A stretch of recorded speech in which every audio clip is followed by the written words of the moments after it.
Saludos cordiales, apreciados amigos. Seguimos en la serie con el objetivo de conocer el origen de las leyes atribuidas al Dios Toro Yahvé. El texto eje alrededor del cual gira el estudio es Deuteronomio capítulo 5, versículo 1. Dice allí: Moisés convocó a todo Israel y les dijo: Escucha, Israel, los preceptos y las normas que yo pronuncio hoy a tus oídos. Apréndelos y procura ponerlos en práctica. Este texto sirve de introducción a la sección del libro de la ley que es conocida como los 10 mandamientos. Esta sección del libro de Deuteronomio es la versión más antigua del Decálogo, que data del siglo VIII antes de la era común y pertenece a la tradición de la antigua Israel o Reino del Norte. Y la versión de Éxodo 20 es una reedición de finales del siglo V antes de la era común, efectuada por los sacerdotes judaítas del Reino del Sur. Así que disponemos de dos versiones del Decálogo, en que la segunda, 2 siglos después, repite la anterior con muy pocas variantes, resultando en dos redacciones de un mismo texto.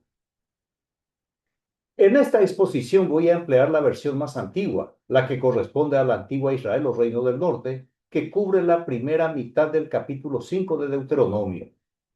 Así que voy a arrancar con la tradición de la antigua Israel o Reino del Norte, mostrando primero las evidencias de que los sacerdotes judaítas en la fase posexílica se apropiaron de sus escritos religiosos, la adaptaron a su nueva creencia basada en la doctrina del profeta persa Zoroastro y sustituyeron los nombres de las deidades de la antigua Israel por el dios Yahvé y por sus equivalentes. Primero, el green card cananeo del dios e inmigrante Yahvé. Deuteronomio capítulo 32, versículos 8 y 9. Cuando Elión daba a cada pueblo su heredad y distribuía a los hijos del hombre, trazando las fronteras de los pueblos según el número de los hijos de Israel, porque la porción de Yahvé es su pueblo, Jacob es su cordel de su heredad.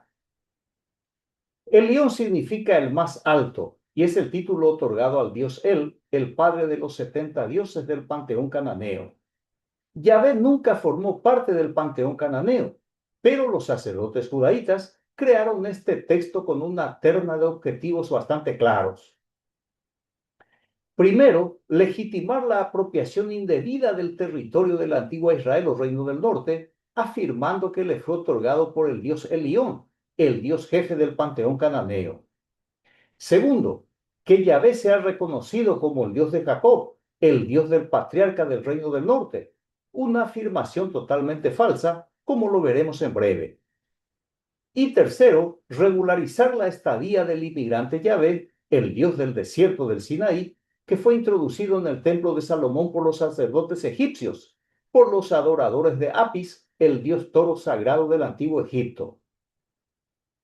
Debido a su origen egipcio, Yahvé también es representado por el toro, evocando la deidad taurina egipcia.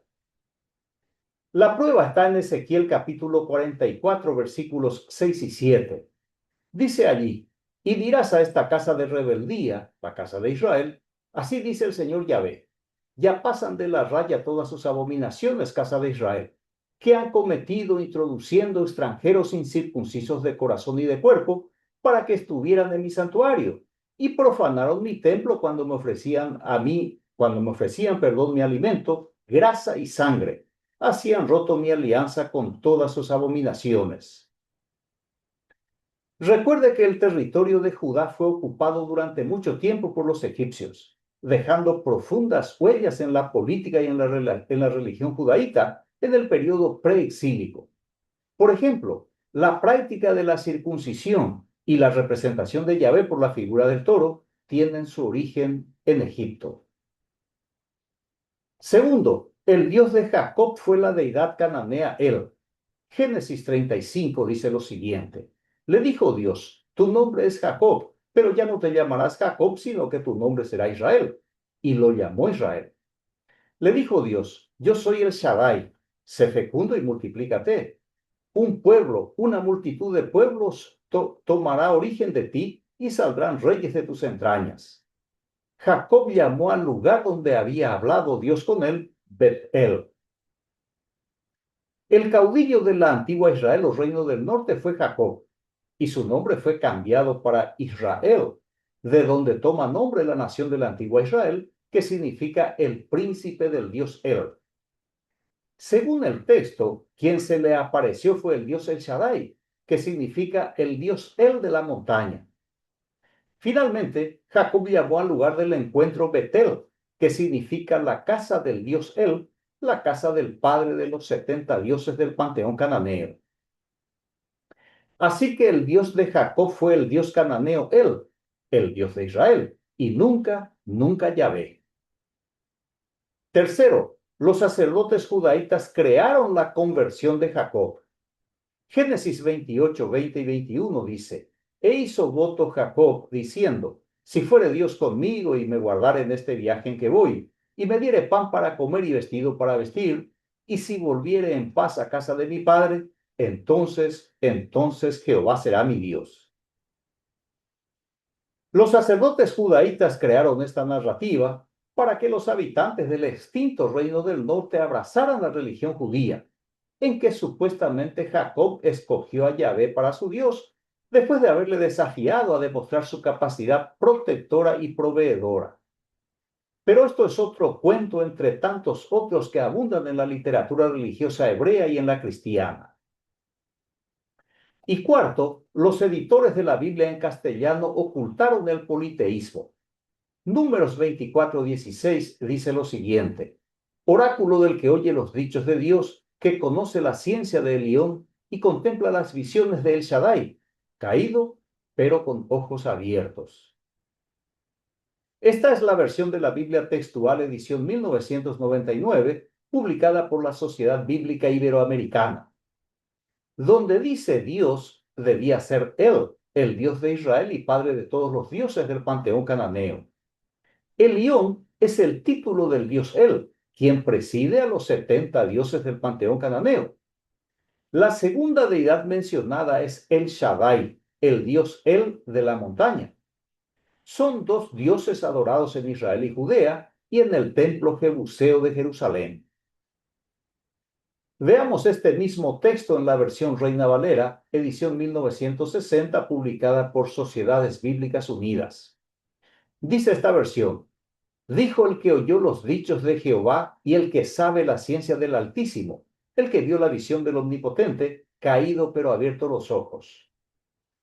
El traductor sustituye el Dios el Dios de Israel, por el de Jehová, el Dios del clan judaíta. Además, en lugar del Dios El Shaddai, pone omnipotente.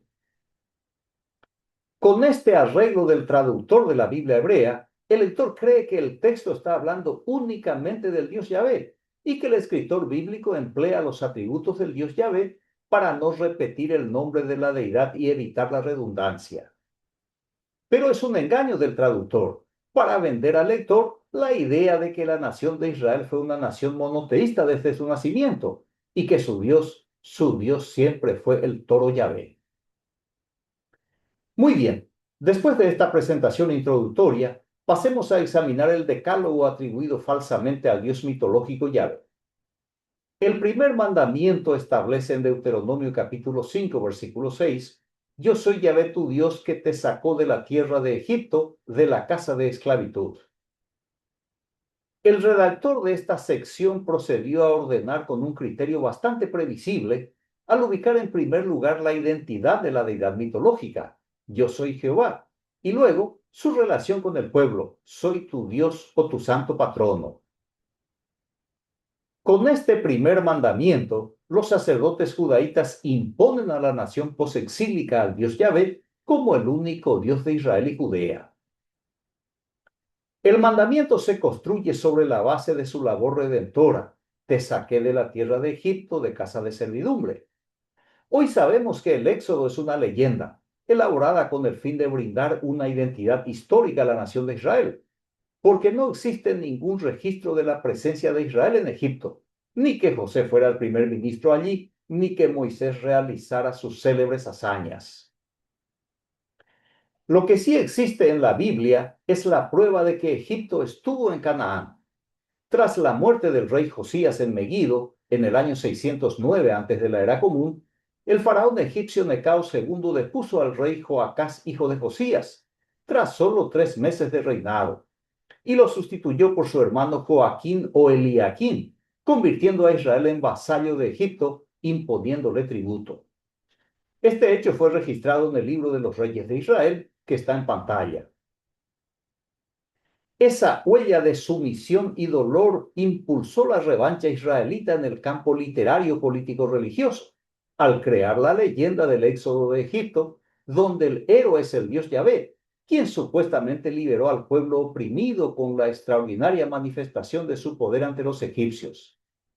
De allí que el primer mandamiento enfatiza que te saqué de tierra de Egipto, de la casa de esclavitud. Aunque el pueblo elegido fue supuestamente liberado de la esclavitud de Egipto, Israel se tornó esclavo del dios mitológico Yahvé. Y esa relación de amo-esclavo está presente en toda la extensión de la Biblia hebrea y de la cristiana. Por ejemplo, Isaías 41:8 dice allí: y tú, Israel, siervo mío, Jacob, a quien elegí, linaje de Abraham, mi amigo. El término siervo es empleado en la Biblia hebrea y en la cristiana para referirse al esclavo o esclava. En este oráculo de Yahvé, para la deidad, la nación de Israel es su siervo o su esclavo. Consecuentemente, al dios Yahvé se le llama Señor o Adonai, términos que son empleados para referirse al dueño o propietario del esclavo. Sin duda, el dios mitológico Yahvé es el mayor esclavista del mundo, pues no solo tiene cautivo a una nación entera, sino también a la multitud del mundo occidental, esclavizados por la ideología religiosa. Examinemos ahora la conducta del dios Yahvé a la luz de su primer mandamiento. A. Yahvé legitima la práctica de la esclavitud entre los israelitas. Deuteronomio capítulo 15. Yahvé se presenta como un Dios libertador, pero no se engañe, es apenas otra propaganda religiosa acuñada por los sacerdotes judaítas, los operadores políticos del Dios mitológico. La deidad taurina hebrea autoriza a su propio pueblo la práctica de la esclavitud. En este caso, el propietario de su compatriota tiene la obligación de dejarle libre después de 7 años de servilismo esclavo. Esta ley garantiza la devolución de la libertad al esclavo. Sin embargo, un esclavo no tiene condiciones para empezar de nuevo de manera independiente. Por tanto, si el dueño decide mandarle con las manos vacías, diciéndole que no tiene recursos para darles, entonces al esclavo no le queda otra alternativa que quedarse. Este truco legal de naturaleza mercantil se disfraza con la supuesta decisión del esclavo. Ahora vea el sarcasmo del autor al escribir: si te dice no quiero marcharme de tu lado porque te amo y me va bien contigo, entonces le perforarás la oreja como un animal y será tu siervo para siempre. Siendo así, el propietario podrá venderlo en el mercado de esclavos que operaba en el pueblo hebreo. Otra norma esclavista está en Éxodo capítulo 22. En el caso de un hebreo ladrón, no se examina la motivación del hurto, sino que se indaga su capacidad de restitución. Y si no tiene con qué pagar o devolver lo robado, el ladrón será vendido para recuperar el valor de lo sustraído. Sin embargo, es muy probable que el ladrón sea un indigente, quien posiblemente habite entre personas carentes de sensibilidad humana y de misericordia, y especialmente los sacerdotes judaítas, quienes recogían del pueblo los diezmos y no ayudaban a los pobres. Así que todo el mundo miraba hacia otro lado, desamparando al prójimo y convirtiendo en letra muerta lo establecido en Deuteronomio 15. Si hay junto a ti algún pobre de entre tus hermanos, en algunas de las ciudades de tu tierra que Yahvé tu Dios te da, no endurecerás tu corazón ni cerrarás tu mano a tu hermano pobre. Así que el espíritu de esta ley para el ladrón hebreo solo sirve para esclavizar a los pobres, porque basta con acusarle de robo a un pobre callejero que no tiene para comer y mucho menos para defenderse, entonces se lo convierte automáticamente en un esclavo, en mano de obra gratuita o en una mercancía para la venta. Recuerde que el régimen sacerdotal judaíta tenía en sus manos la justicia, hacían las leyes y juzgaban. Y como la justicia de Yahvé y de su reino de sacerdotes no es ciega ni tonta, sus jueces eran sobornables y sobornados. Esa corrupción generalizada de la dictadura sacerdotal judaíta lo denunció el profeta disidente Miqueas. Escribe Miqueas: sus magistrados, juzgan por soborno, sus sacerdotes adoctrinan por la paga, sus profetas adivinan por dinero, y con todo se apoyan en Yahvé diciendo: ¿acaso no está Yahvé en medio nuestro? No nos sobrevendrá ningún mal.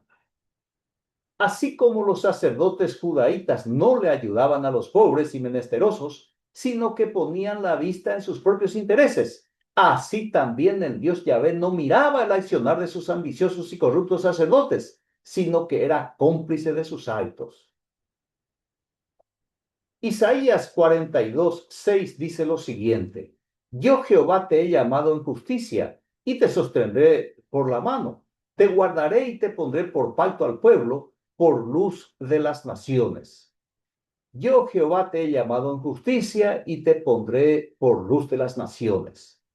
A la luz de este texto, el dios mitológico Yahvé, o al dios mitológico Yahvé, mejor dicho, le queda muy bien la afirmación del conocido refrán: candil de la calle, oscuridad de su casa.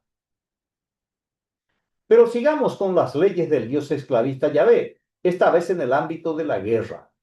Números capítulo 31 dice lo siguiente: dijo Yahvé a Moisés: saquen la cuenta, tú, el sacerdote Eleazar y los príncipes de las familias de la comunidad, del botín y de los cautivos, personas y bestias. Luego repartirás el botín, la mitad para los combatientes que fueron a la guerra y la otra mitad para toda la comunidad. El dios Yahvé, con su tropa en plena actividad sagrada, la repartija del botín de su guerra santa, con Moisés a la cabeza, secundado por el sacerdote Eleazar y por los jefes de cada tribu. Ahora perciba el detalle, que a los hombres no se les llama prisioneros de guerra, sino cautivos o esclavos. Este es el caso de los hombres. Veamos entonces cuando el botín es una mujer. Deuteronomio 21. Cuando vayas a la guerra contra tus enemigos y Yahvé tu Dios los entregue en tus manos y te lleve sus cautivos, si ves entre ellos una mujer hermosa, te prendas de ella y quieras tomarla por mujer, la llevarás a tu casa. Ella se rapará la cabeza y se cortará las uñas, se quitará el vestido de cautiva que lleva y se quedará en tu casa y llorará a su padre y a su madre un mes entero. Después de esto te llegarás a ella y serás su marido y ella será tu mujer. Si entre los cautivos se encuentran mujeres que sean del gusto de los sacerdotes o de los jefes tribales o de los soldados, tras un breve ritual de purificación, se convertirán en mujeres de los hombres que las esclavizaron. Aquí Yahvé hace el papel de casamentero, como Cupido, el dios romano del amor, el deseo y la atracción, o como San Antonio, el santo católico romano. B. Yahvé legitima la práctica de la esclavitud por su reino de sacerdotes. Levítico capítulo 25. Levítico es el manual de los sacerdotes de Yahvé, y esta ley autoriza al régimen sacerdotal a tener esclavos, sin importar que sean extranjeros o sus propios compatriotas. La única salvedad en la norma es que si el esclavo es otro hebreo, que le trate bien, pero si el esclavo es un extranjero, le puede tratar con dureza, como si fuera un animal. La otra norma está en Levítico capítulo 22.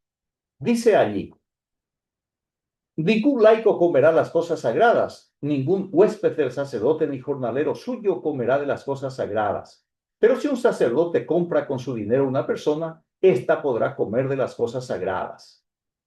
La condición es: si un sacerdote compra con su dinero una persona, es decir, que el esclavo no fue un regalo ni una herencia, entonces el esclavo del sacerdote podrá comer la comida kosher o comida sagrada, la dieta autorizada por la deidad mitológica Yahvé.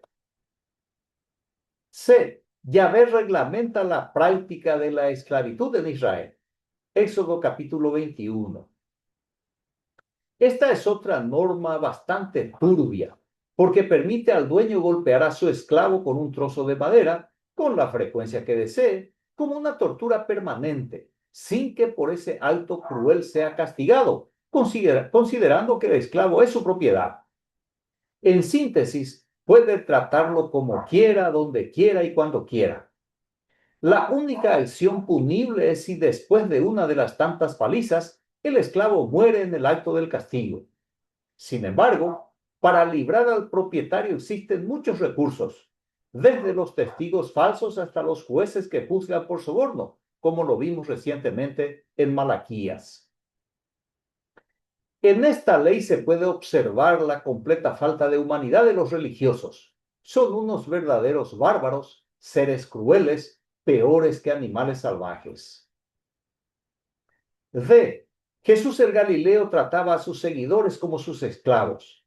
Lucas capítulo 17. El Dios de los cristianos sigue la misma línea, y no podría ser de otra manera, ya que el ambiente religioso y social del Galileo es completamente esclavista. Jesús se presenta como el propietario de sus discípulos, a quienes enseña a desarrollar una mentalidad de esclavo, que le obedezcan sin preguntar ni protestar, y que después de cumplir sus órdenes digan: somos unos miserables esclavos o unos pobres siervos. El Galileo humilla a sus discípulos y denigra a sus seguidores. Pero esto no es una casualidad, sino una constante en el accionar del arrogante Galileo. Evangelio de Juan capítulo 15 decía Jesús: ustedes son mis amigos si hacen lo que yo les mando. Note la petulancia del Galileo. Ustedes serán mis amigos siempre y cuando hagan lo que yo les mande. Jesús es un verdadero dictador con mentalidad esclavista. Recuerde que el término Señor se emplea para referirse al dueño del esclavo, pues para los cristianos, Jesús es el Señor de ellos y los creyentes sus esclavos. Esa misma convicción la tenía el falso apóstol Pablo. En su carta a los romanos decía lo siguiente: Pablo, siervo de Cristo Jesús, apóstol por vocación escogido para el Evangelio de Dios. El mercader de la fe engañosa, Saulo de Tarso, se presenta como un esclavo de Cristo, como un elegido de su Dios no conocido o desconocido. Pablo se ve a sí mismo como una persona servil, y ojo, que según sus propias palabras, Pablo es un esclavo por vocación. La cosmovisión del apóstol Pablo es 100% esclavista, porque divide al mundo en dos grandes grupos de esclavos: los esclavos del Cristo de su producción y los esclavos del Satanás de su imaginación. Así que Pablo no combate la esclavitud, sino que la aprueba abiertamente. Pablo legitima la práctica de la esclavitud entre los cristianos. Efesios capítulo 6.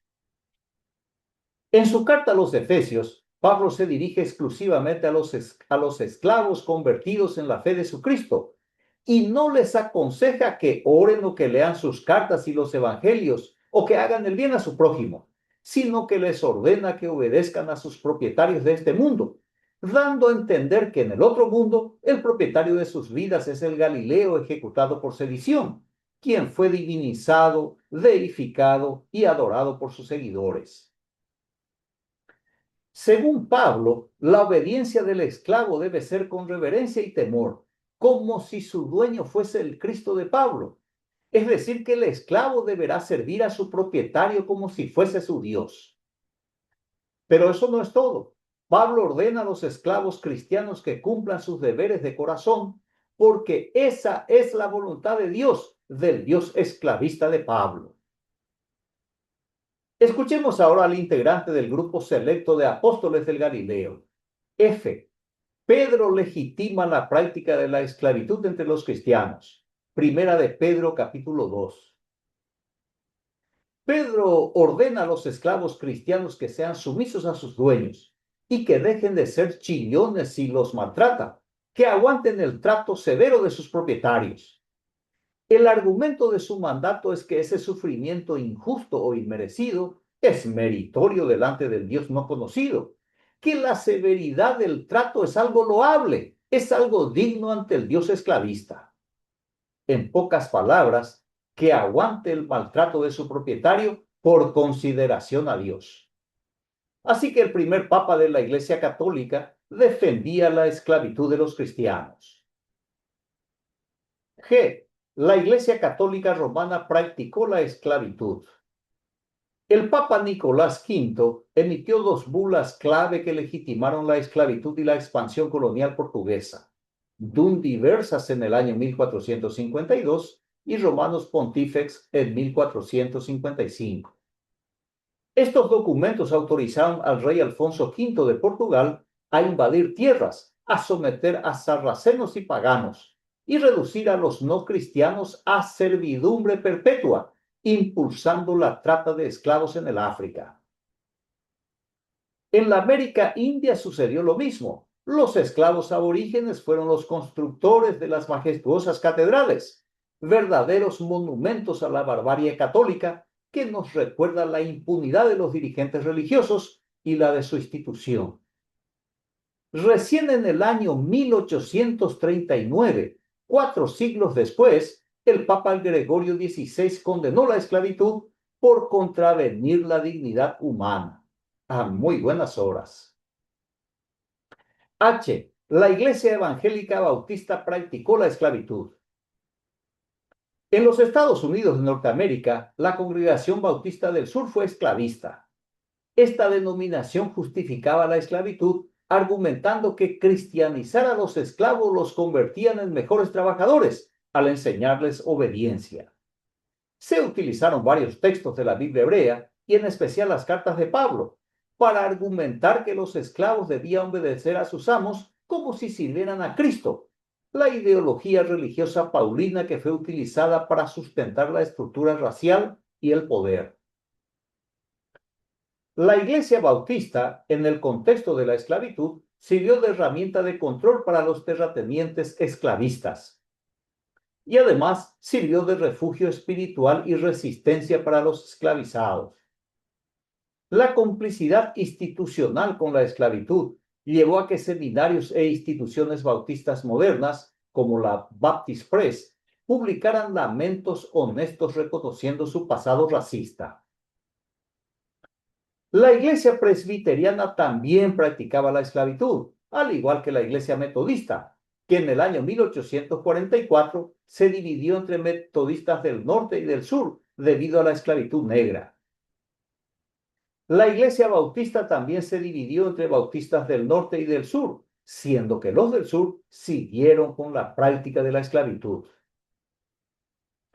En la década de los años 90, cuando yo residía en la ciudad de San Antonio, en el estado de Texas, todavía existían letreros que decían baño para blancos y baño para negros. Mientras que en el estado de Carolina del Norte, en la hacienda de los terratenientes, he visto las camas literas de madera de 4 niveles, utilizadas para 4 esclavos solteros. Esas mismas camas utilizan los inmigrantes latinos que trabajan en los campos de tabaco hasta el día de hoy. Muy bien, voy a terminar con el texto del primer mandamiento de Deuteronomio capítulo 5, versículo 6. Yo soy Jehová tu Dios que te saqué de la tierra de Egipto, de la casa de esclavitud. Quedó suficientemente probado y comprobado que el Dios mitológico Yahvé es una deidad esclavista. Y al contrastar el primer mandamiento con otras leyes que también se le atribuyen, es evidente que es una deidad hipócrita y contradictoria. Basado en todo lo examinado y expuesto, el primer mandamiento debiera ser expresado de la siguiente forma: yo soy Yahvé tu Dios que te saqué de una casa de esclavitud para llevarte a otra casa de esclavitud. Aunque el mandamiento de Yahvé es un precepto perpetuo, para su tristeza, la esclavitud fue abolida en el mundo entero. Y aunque ya no existan esclavos ni esclavizadores, existen millones de personas esclavizadas mental y conductualmente por la religión. Siendo así, concluyo la exposición con la afirmación del poeta y dramaturgo alemán Goethe: nadie es más esclavo que el que se tiene por libre sin serlo. Agradezco su amable atención, reciba un fraterno abrazo y hasta la siguiente exposición.